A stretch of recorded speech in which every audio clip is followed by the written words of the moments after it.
Hello, everyone. I hope you're all doing well. Thank you for joining me today as I go over my strategic integrated planning model for the Always brand owned by the Procter & Gamble company. So, going over company background. The Procter & Gamble company, or as I'll refer to them as in the rest of this presentation, P&G, is an American company with products in international markets as well that focuses on the wholesale of consumer goods. The company was founded in 1837 by William Procter and James Gamble and is currently located in Ohio. With their hands in different product markets, their income in 2014, which is when this campaign takes place, was reported to be $83.1 billion in sales. The Always brand is focused around the creation and selling of menstrual hygiene products. The brand, founded by Tom Osborne in 1983, came from within the P&G company and is still owned by the company to this day. A fun fact I learned while I was researching was that Tom Osborne, who was an employee at the time that these were created, had attempted multiple times to get this product on the market and even had been threatened to be fired. But when the product was released, it was an instant success. So the brand focuses on various menstrual products, including maxi pads, ultra-thin pads, panty liners, vaginal wipes, and disposable underwear. For a mission statement, P&G's mission through the Always brand is to bring support to girls and women and ensure that no confidence is lost because of their periods. The brand positioning. To young girls and women, Always is the most inclusive brand with a large variety of products to cater to your body's needs that provide support and confidence to those going through their periods. Because no one should ever feel discriminated or ashamed of their bodies, which is why Always wants to always be there for you. So this leads to the statement of problem. There is a severe social stigma surrounding the discussion of menstruation, despite the fact that it's a natural process that the female body goes through. Due to this, there's a sense of shame around the topic of periods, and so many women don't want to spend much time focusing on menstruation products or even discussing it. This is a stigma around womanhood, as menstruation occurs in almost all women. A campaign is needed not just to help normalize the discussion of menstruation, but to ensure women and girls feel secure in the purchasing and discussion of items for their own personal hygiene. This leads to research. So first, qualitative. A focus group will be held, interviewing groups of 10 female, teens, and young women. This discussion-based interview will consist of questions about hygiene products, their feelings towards them, towards social stigmas about periods, social stigmas about being a girl, and what change they would like to see in discussion about periods and womanhood. For the quantitative, surveys should be given to those in target audience age range, focusing on preferred products women have for their menstruation cycles and how their products make them feel emotionally. Questions about growing up as a girl and treatment faced due to their gender should be asked as well. This leads to secondary. Research should be conducted focusing on mental health and stigma around menstrual health. This should be done to analyze the problem further and to elaborate ways to improve the stigma. Informational sources that should be used are National Institutes of Health, or the NIH, News Medical, and OHCHR.org, which is the United Nations of Human Rights, because these sources have multiple papers and research studies focusing on this exact subject. This leads to the situational analysis of the Always brand. Internal, the strengths. Always is a very popular brand, and it's one of the most largest and well-known in the hygiene market. Diverse range of products ensure the different needs for the consumer are met, and due to being under the P&G company, Always has connections to international markets and a substantial financial backing and support. The weaknesses is that it's very difficult to advertise menstrual products as it's viewed as a sensitive subject. Very minimal and online marketing presence exists for the Always brand, and a brand focusing on women's health is run by a company that is predominantly male-led, along with being seen as quote-unquote out of touch due to their lack of social media presence at the time.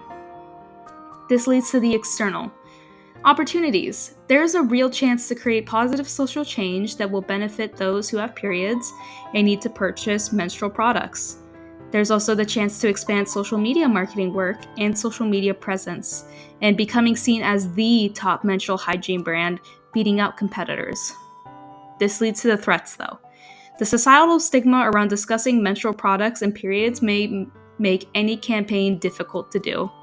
Marketing to a demographic that feels ashamed about needing these products is also another threat. And Always brand products are interpreted as overly expensive in comparison to competitor brands. While we have diverse products at Always, it's a bit difficult when those products are usually a little bit more expensive than competitors.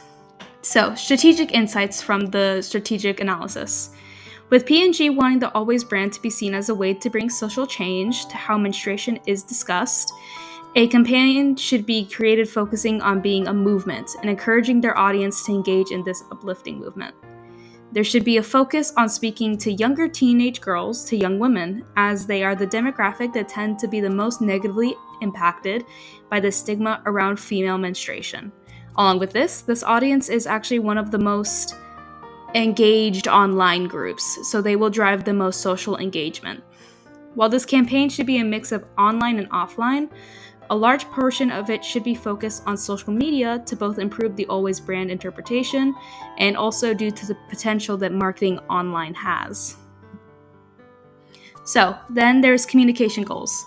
We want to make headway in the discussion of menstrual stigmatization, working to empower young girls and women to gain confidence in their bodies and gender, and to become the leading menstrual hygiene brand through uplifting women and being able to provide them with products that will benefit their health, both mentally and physically. So, the communication objectives. Expand social media presence by gaining at least 5,000 new followers on brand accounts, like Instagram. Achieve 20,000 plus uses of the campaign hashtag on earned/shared platforms. Achieve at least 600 campaign-related Instagram postings from female influencers. With a lot of the objectives, there is an emphasis on female influencers since they are going to be the ones who are promoting the product the most, and also will have more of that young teen girl to young adult woman demographic as their audience. So then there's target audiences. Previously discussed, young teens to young adult women, we're looking at ages 12 to 25, which is the general age that when girls begin to start having their periods, to when they start becoming more adult. And our second target audience will be female influencers on various different social media platforms. The ones I want to focus on the most was Instagram, Facebook, Twitter, and YouTube. Current brand perception. For a summary on the left, low involvement, detached, unappealing, and overpriced. Always has a perception by the public, it's just a mix of disinterest and being a bit uncomfortable with the brand. This is more so because of the topic of menstrual cycles and women being a bit complicated and a social stigma. So the public feelings of menstrual products are more so why Always has such a unappealing perception, as women try not to think about it while society stigmatizes periods. There's always an underlying feeling of Always products also being overpriced on the market. This is because of things such as the pink tax. So, what we are looking for in a desired brand perception, we're looking for being in touch, empowering, and supportive. P&G wants the Always brand to be viewed as empowering to women, and the brand wants to be very intertwined with this, giving support to young girls going through a natural process. Along with this, Always wants to be viewed as being in touch with modern trends, social media, and the audience. When it comes to key message mapping, Always is an empowering and confidence-boosting brand that supports women reclaiming their power. So, looking at the two audiences we laid out earlier, young teens to young adult women, the message we want to send to them is that Always is here to provide support and menstrual products for your needs to help you feel empowered no matter what stereotypes say. For female influencers, we want to bring awareness and destigmatize menstruation and menstruation products, and it's of utmost importance to Always, and we want to encourage these influencers to help do the same by just bringing awareness to this and helping destigmatize it. So, looking at strategies. Launch an online campaign focused around uplifting and empowering women about their gender through a campaign video. This video will be focused about reclaiming power from offensive terms used for women and young girls. We will create and promote a campaign-based hashtag that is not only focused in the video, the title of the video, so that users can use them on various platforms and can share their own stories and empowering photos no matter their age. And finally, create an additional promotional material, which is in the format of a video, for the campaign and have it premiere during the Super Bowl. And we have here some of the examples from the campaign that was actually created, which is the hashtag Like a Girl campaign.